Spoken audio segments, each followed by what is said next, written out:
आजच्या व्हिडिओमध्ये आपल्या सर्वांचं मनपूर्वक स्वागत. आज आपण पाहणार आहोत ITI ॲडमिशन 2024 करिता आवश्यक असणारे सर्व कागदपत्रे. आज दिनांक 14 जून 2024. ठीक आहे. तर आपले जे फॉर्म भरण्याची प्रोसेस आहे ही जवळपास आणखी 15-20 दिवस चालणार आहेत.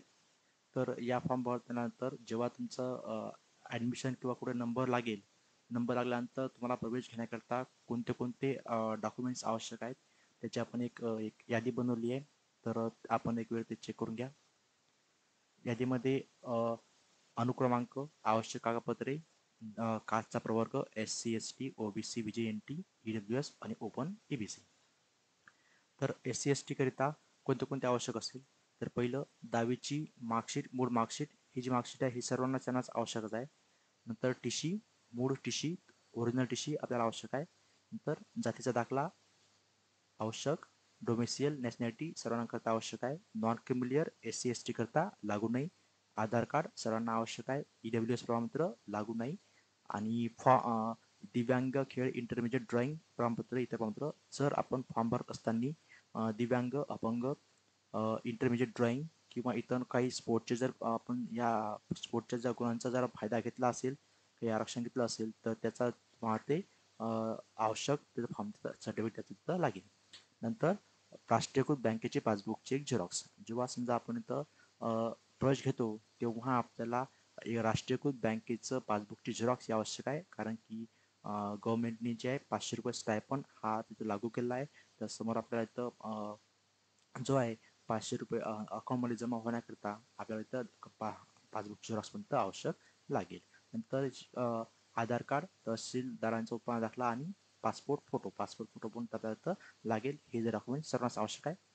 OBC VJNT SBC करता जर आपण बघितलं 10वीची marksheet, TC, caste certificate, domestic nationality हे सर्वांना आवश्यकच आहे.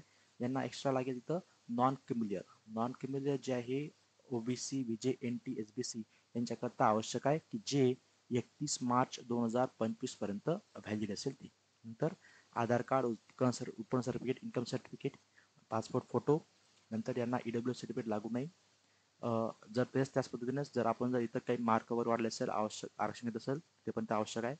नंतर राष्ट्रीयकृत बँकेची पासबुकची झेरॉक्स. EWS करता 10वीची मार्कशीट, TC, जातीचा दाखला त्यांना लागू नाही. तर डोमेस्टिक नॅशनॅलिटी आवश्यक आहे. नंतर नॉन क्रिमिनल त्यांना आवश्यक नाही. नंतर इन्कम सर्टिफिकेट लागेल त्यांना. नंतर पुन्हा आधार कार्ड, पासपोर्ट फोटो लागेल. EWS सर्टिफिकेट आवश्यक आहे त्यांना.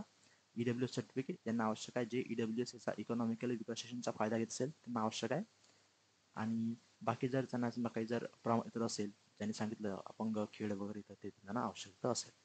नंतर बँकेचे पासबुक, ओपन EBC यांना 10वीची मार्कशीट, नंतर शेवटची TC, नंतर यांना डोमेस्टिक नॅशनॅलिटी वगैरे आणि नॉन क्रिमिलियर यांना लागू नाही. नंतर इन्कम वगैरे आणि 2 पासपोर्ट फोटो आणि आधार कार्ड.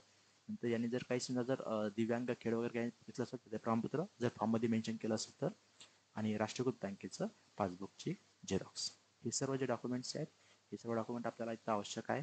या डॉक्युमेंटची PDFची लिस्ट जी आहे ती मी इथं डिस्क्रिप्शनमध्ये याची लिंक तुम्हाला दिलेली आहे किंवा तुम्ही याचा स्क्रीनशॉट पण इथं काढू शकता. थँक्यू.